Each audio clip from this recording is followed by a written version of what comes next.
नमस्कार, आप देख रहे हैं न्यूज़ वन इंडिया। मैं हूं आपके साथ पंकज यादव। करते हैं बुलेटिन की शुरुआत। तो बुधवार को मुख्यमंत्री पुष्कर सिंह धामी रुद्रपुर दौरे पर रहे, जहां पर सीएम पुष्कर सिंह धामी ने मुख्य बाजार से गांधी पार्क तक रोड शो में प्रतिभाग किया। इस दौरान सड़क के दोनों ओर से महिलाओं ने सीएम पर पुष्प वर्षा की। लोकसभा चुनाव से पूर्व रुद्रपुर में हुए इस बड़े कार्यक्रम में सीएम ने महिला मतदाताओं को साधने की पूरी कोशिश की। सीएम ने कहा कि तराई में नजूल की समस्या का लगभग समाधान कर दिया गया है। इसका सबसे अधिक लाभ महिला शक्ति को मिला है। राजनीति में महिलाओं की भागीदारी बढ़ाने के लिए नारी शक्ति वंदन अधिनियम पास किया गया है। प्रदेश में लखपति दीदी, नंदा गौरा और महिला पोषण अभियान सहित तमाम योजनाएं चलाकर महिलाओं को सशक्त करने का काम किया है। स्वयं सहायता समूह से जुड़कर महिलाएं सभी क्षेत्रों में शानदार प्रदर्शन कर कामयाबी के झंडे बुलंद कर रही हैं। सीएम ने आगे कहा कि कठोर नकल विरोधी कानून, धर्मांतरण और लैंड जिहाद के भी मामलों पर सख्ती से कार्रवाई की गई है।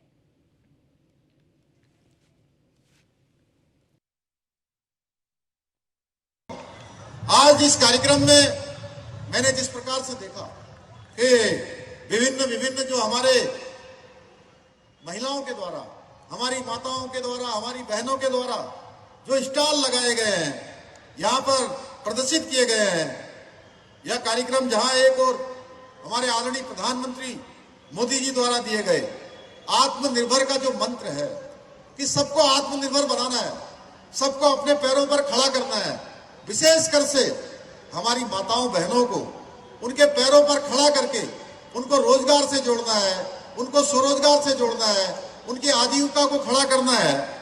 उस मंत्र को धरातल पर उतारने का कार्य यहाँ पर हमारी मातृशक्ति कर रही है।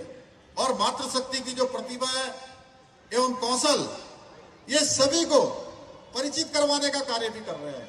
जब हम लोग वहां पर पूछ रहे थे, चाहे वो मिट्टी के बर्तन बना रहे हो, मिट्टी के खिलौने बना रहे हो, या रिंगाल से टोकरियां बनाने का काम कर रहे हो, या बुनाई का काम कर रहे हो, जब हम उनसे पूछ रहे थे कि कितने समूह से जुड़े हुए हैं, कहीं पर 80 लोग समूह से जुड़े हुए हैं, कहीं पर 100 लोग जुड़े हुए हैं, कहीं 200 जुड़े हुए हैं, कहीं 500 और 700 लोग तक, और बड़ी बड़ी संख्या में, हजारों की संख्या में आज हमारी माताएं बहनें इन समूह से जुड़कर स्वयं का जहां रोजगार कर रही हैं, वहीं अन्य लोगों को भी रोजगार देने का काम कर रहे हैं।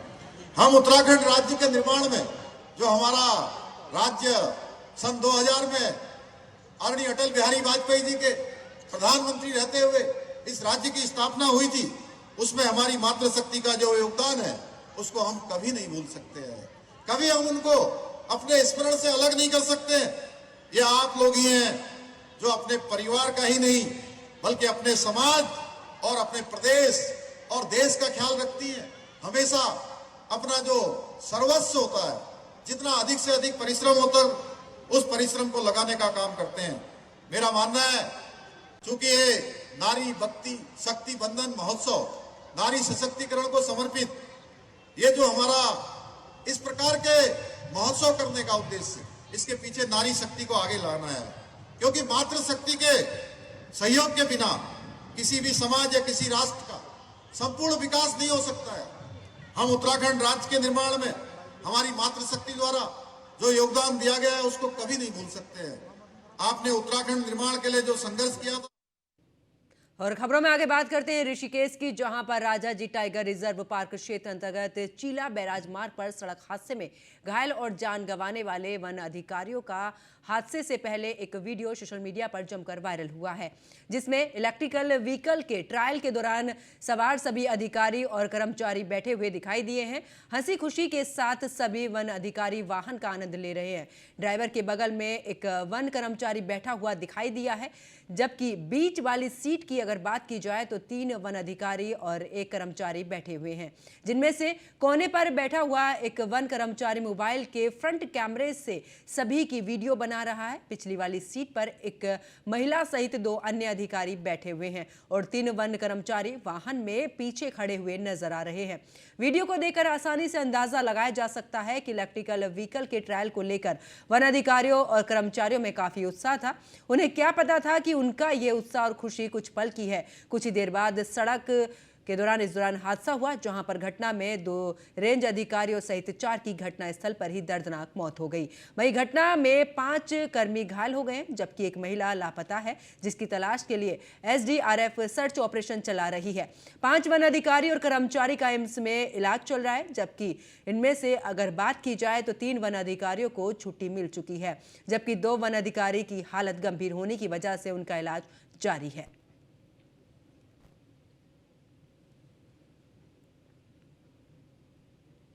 उधर उत्तराखंड रोडवेज ने भी देहरादून से अयोध्या के लिए सीधी बस सेवा शुरू कर दी है। पहले दिन दून से अयोध्या तक की 16 सवारियों ने इस दौरान यात्रा की है। दून से अयोध्या का किराया 1054 रुपये रखा गया है। अभी बस की मैनुअली बुकिंग हो रही है, जल्द ही इस बस को ऑनलाइन कर दिया जाएगा। यात्री घर बैठे फिर बस का टिकट बुक करवा सकेंगे। आपको बता दें कि आईएसबीटी में विधिवत पूजा अर्चना के बाद इस बस को रवाना किया गया है। वहीं दून से अयोध्या के लिए ये पहली सीधी बस सेवा है। ये बस सुबह 11 बजे दून से चलेगी और अगले दिन 5:30 पर अयोध्या पहुंचेगी, जबकि अयोध्या से ये बस दोपहर 3 बजे देहरादून के लिए चलेगी और अगले दिन 9 बजे देहरादून पहुंचेगी।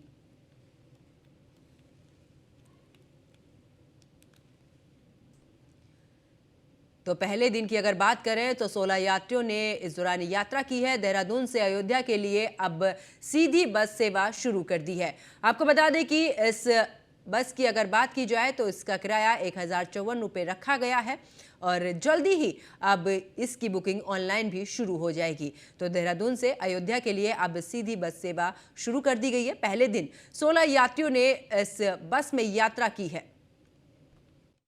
जो 22 तारीख को वहाँ पे मंदिर का शुभारंभ हो रहा है, उसके लिए पब्लिक से और यात्रियों की भी मांग आ रही थी कि यहाँ से सीधी सेवाएं शुरू की जाएं।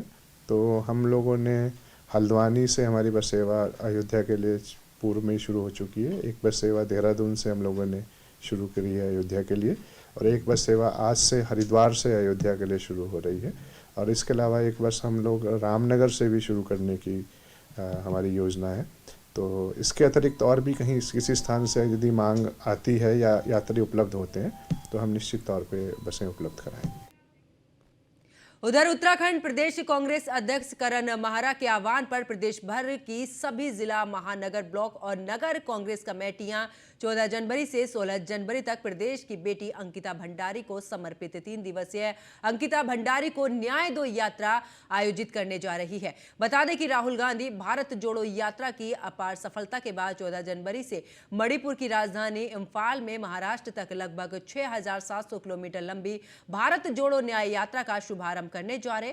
इसी अवसर पर उत्तराखंड प्रदेश कांग्रेस कमेटी राहुल गांधी की भारत जोड़ो न्याय यात्रा के समर्थन में 14, 15 और 16 जनवरी को प्रदेश भर में अलग अलग स्थानों पर प्रदेश की बेटी अंकिता भंडारी को समर्पित 3 दिवसीय अंकिता भंडारी को न्याय दो यात्रा आयोजित करने का निर्णय लिया है। वहीं बीजेपी ने कांग्रेस की इस यात्रा पर पलटवार किया और कहा कि कांग्रेस लोगों को गुमराह कर रही है। कांग्रेस पार्टी अपना खोया हुआ जनाधार हासिल करने के लिए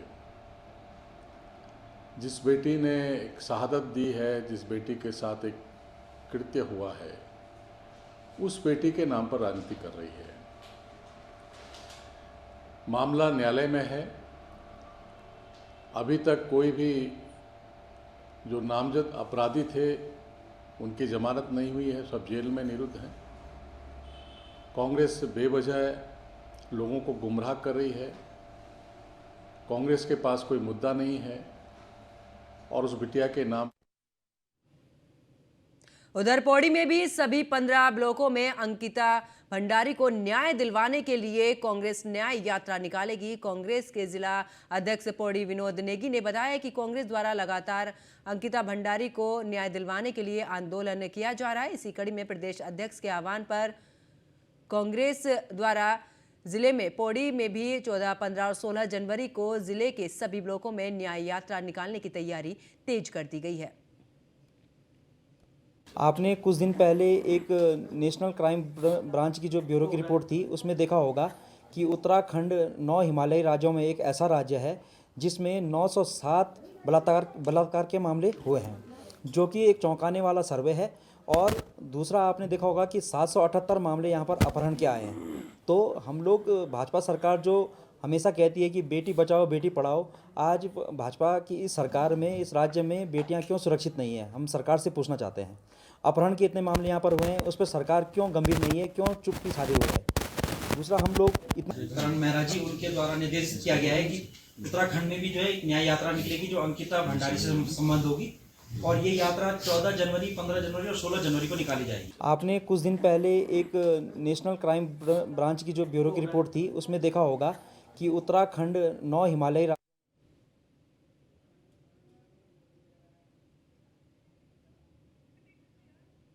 और खबरों में आगे बात करते हैं, जहां पर उत्तराखंड में नगर निकायों के चुनाव 6 महीने के भीतर होंगे। अन्य पिछड़ा वर्ग आयोग की रिपोर्ट 26 जनवरी तक मिल जाएगी, जिसके बाद आरक्षण तय होगा। राज्य में निकायों का परिसीमन पूरा हो चुका है। राज्य निर्वाचन आयोग फरवरी तक निकायों की निर्वाचक नामावली का अंतिम प्रकाशन कर देगा। राज्य सरकार की तरफ से हाईकोर्ट को बताया गया है कि सरकार ने निकायों के चुनाव कराने की प्रक्रिया शुरू कर दी है और आरक्षण तय करने के लिए एक सदस्य न्यायिक कमीशन का भी गठन किया गया है। इस दौरान अपर सचिव शहरी विकास व निदेशक नितिन भदौरिया कोर्ट में भी व्यक्तिगत रूप से पेश हुए। उन्होंने कोर्ट में बताया कि निकाय एक्ट के आधार पर निकायों के निर्वाचित बोर्ड भंग कर 6 माह के लिए प्रशासकों की तैनाती कर दी गई है। राज्य निर्वाचन आयोग की ओर से भी बताया गया है कि फरवरी में निकायों की निर्वाचक नामावली का अंतिम प्रकाशन कर दिया जाएगा। कोर्ट ने बयान को रिकॉर्ड में लेते हुए अगली सुनवाई 16 अप्रैल के लिए नियत कर दी। निकाय चुनावों को लेकर के जिनका कार्यकाल 1 दिसंबर 2023 को समाप्त हो गया था और फिर 30 नवंबर 2023 के शासनादेश जो नोटिफिकेशन राज्य सरकार उत्तराखंड ने जारी किया था, उसके तहत अभी फिर प्रशासक बैठा दिए गए हैं। यहाँ पर 2 याचिकाएं दाखिल हुई हैं। आज माननीय उच्च न्यायालय नैनीताल में सुनवाई के दौरान सचिव शहरी विकास प्रस्तुत हुए थे और उनके इस आश्वासन के साथ कि 6 महीने के भीतर जो निकाय चुनाव हैं वो किसी भी हालत में करा लिए जाएंगे। तो उनके इस स्टेटमेंट को दर्ज करते हुए, रिकॉर्ड करते हुए माननीय उच्च न्यायालय नैनीताल ने अगली तारीख याचिका को लंबित कर। उधर उत्तराखंड सरकार राज्य में स्वास्थ्य सुविधाओं को सुधारने में जुटी हुई है और इसी कड़ी में प्रदेश में भी रिक्त 3000 नर्सिंग पदों पर भी भर्ती प्रक्रिया पूर्ण कर ली गई है। आज टिहरी में 113 नर्सिंग अधिकारियों को नियुक्ति पत्र बांटे गए हैं। स्वास्थ्य मंत्री धन सिंह रावत ने सभी नर्सिंग अधिकारियों को अपॉइंटमेंट लेटर दिए हैं, जहां पर स्वास्थ्य विभाग की ओर से कार्यक्रम का आयोजन किया गया और इस दौरान आयोजित कार्यक्रम का स्वास्थ्य मंत्री डॉक्टर धन सिंह रावत ने भी दीप प्रज्वलित कर शुभारंभ किया। इस दौरान स्वास्थ्य मंत्री धन सिंह रावत ने कहा है कि सरकार की ओर से स्वास्थ्य सेवाओं को चुस्त दुरुस्त करने के लिए तेजी से काम किया जा रहा है। नर्सिंग अधिकारियों की नियुक्ति वर्षवार कर स्वास्थ्य सेवाओं को मजबूत किया जा रहा है। वर्षों से नियुक्ति का इंतजार कर रहे प्रशिक्षित बेरोजगारों को रोजगार उपलब्ध कराया जा रहा है।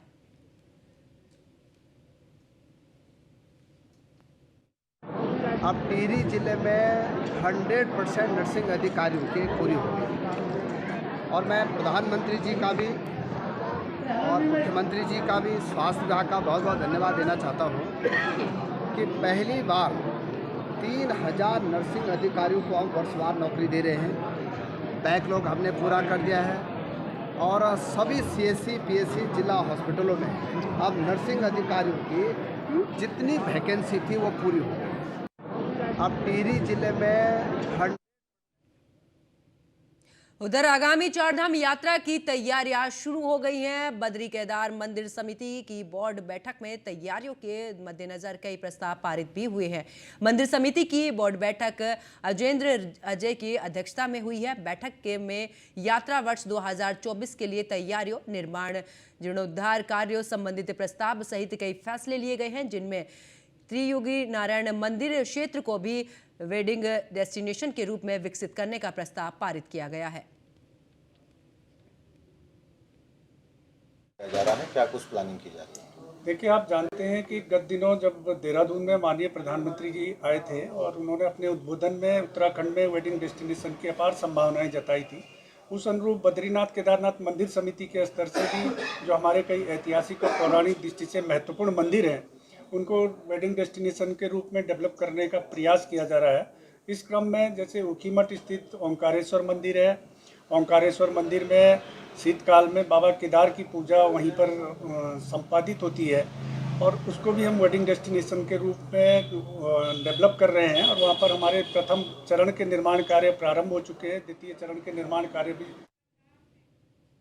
खबरों में आगे बात करते हैं, जहां पर हरिद्वार के रुड़की में शताब्दी द्वार चौक पर अंडे बेचने वाले युवक की मामूली विवाद को लेकर हत्या कर दी गई है, जिसके बाद मौके पर अफरा तफरी मच गई। हत्या की वारदात को अंजाम देकर आरोपी मौके से आसानी से फरार हो गया। सूचना पर पहुंची पुलिस ने शव को कब्जे में लेकर पोस्टमार्टम के लिए भेज दिया है। वहीं सुबह सवेरे युवक के परिजनों की भीड़ सिविल हॉस्पिटल पहुंची, जहां पर आरोपियों की गिरफ्तारी को लेकर जमकर हंगामा किया।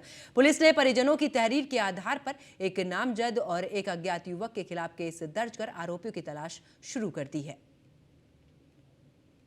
जी, मैं तो रिक्शा लेके आ रहा था, सेंचुरी गेट की तरफ को आया मैं, तो मैंने देखा भाई मार रखा किसी ने।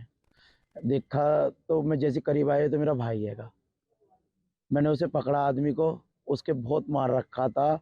मुझे उस टाइम नहीं पता उसको क्या हुआ क्या नहीं हुआ। वो गाड़ी में बैठ के भाग रहा था।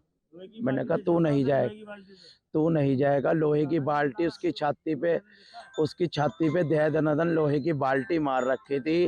वो तो जैसे ही मैंने उसे देखा, मैंने एकदम पीछे हटाया। मैं तू कैसे मार रहा है, तुझे जान से मारेगा, मेरा भाई है ये। वो गाड़ी में बैठ के भाग रहा था तो मैंने नहीं जाने दिया। मैंने कहा तू नहीं जानेगा।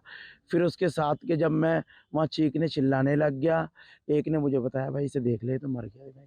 वो लड़ने की रेडी लगाता था IT पे, सब जानते हैं। वो लड़ने झगड़ने वाला आदमी नहीं था। वो अपना वहाँ पर अंडे लगाता था और जाके कल दुकान बंद करके छुट्टी थी इसकी, वो घूमने फिरने गया। वो 4 खबरों में आगे बात करते हैं अल्मोड़ा की, जहां पर जिले के देघाट में फोटीकुआ गांव में पुलिस ने भारी मात्रा में कच्ची शराब को पकड़ा है। पुलिस टीम ने एक अभियुक्त को गिरफ्तार किया है, जबकि दूसरा अभियुक्त फरार हो गया है। पुलिस ने अभियुक्त के कब्जे से 23 लीटर कच्ची शराब और शराब बनाने के उपकरण भी बरामद किए हैं। पुलिस टीम ने 420 लीटर कच्चा लहन मौके पर नष्ट किया है। देघाट पुलिस के मुताबिक दोनों आरोपी सगे भाई हैं। दोनों ने YouTube से कच्ची शराब बनाना सीखा था, जिसका उद्देश्य कच्ची शराब को आसपास के गांव में बेचकर पैसा कमाना था। देघाट पुलिस द्वारा औचक चेकिंग के दौरान फोटीकुआ गांव में पूरन सिंह नाम के व्यक्ति को अपने ही घर में अवैध शराब बनाते हुए गिरफ्तार किया गया, जिसमें उसका एक भाई आन सिंह मौके से फरार हो गया। पूछताछ के दौरान पूरन सिंह ने बताया कि ये कच्ची शराब बनाना उसने YouTube से सीखा है। फरार व्यक्ति को पुलिस द्वारा तलाश किया जा रहा है और जल्दी वो गिरफ्तार। खबरों में आगे बात करते हैं, जहां पर राजधानी में परिवहन विभाग ने स्कूली बच्चों को सड़क सुरक्षा के बारे में जागरूक किया, जिसमें स्कूली बच्चों ने बढ़ चढ़कर हिस्सा लिया। बच्चों को सांप सीढ़ी के खेल के जरिए जागरूक किया। परिवहन विभाग के अधिकारी शैलेश तिवारी ने इस गेम को काफी रोचक बनाया। इस सांप सीढ़ी के खेल में सांप काटेगा भी और सीढ़ी ऊपर भी चढ़ाएगी, लेकिन फर्क इतना होगा कि हर स्टेप आपको यातायात नियमों की जानकारी देगा। इसके साथ ही उन नियमों के पालन करने का तरीका भी बताएगा। हर स्टेप पर अलग अलग बॉक्स में यातायात के नियमों की जानकारी दी गई है। साथ ही नियम तोड़ने पर कानून, जुर्माने और साथ ही सजा तक की भी जानकारी दी है। हम लोगों ने प्रचार प्रसार का एक अलग तरीका भी ईजाद किया है कि हम चाहते हैं कि बच्चे हमारे ऑफिस में आए। हम बच्चों को RTO ऑफिस देहरादून में इनवाइट करते हैं, पूरे कार्यालय का भ्रमण करवाते हैं।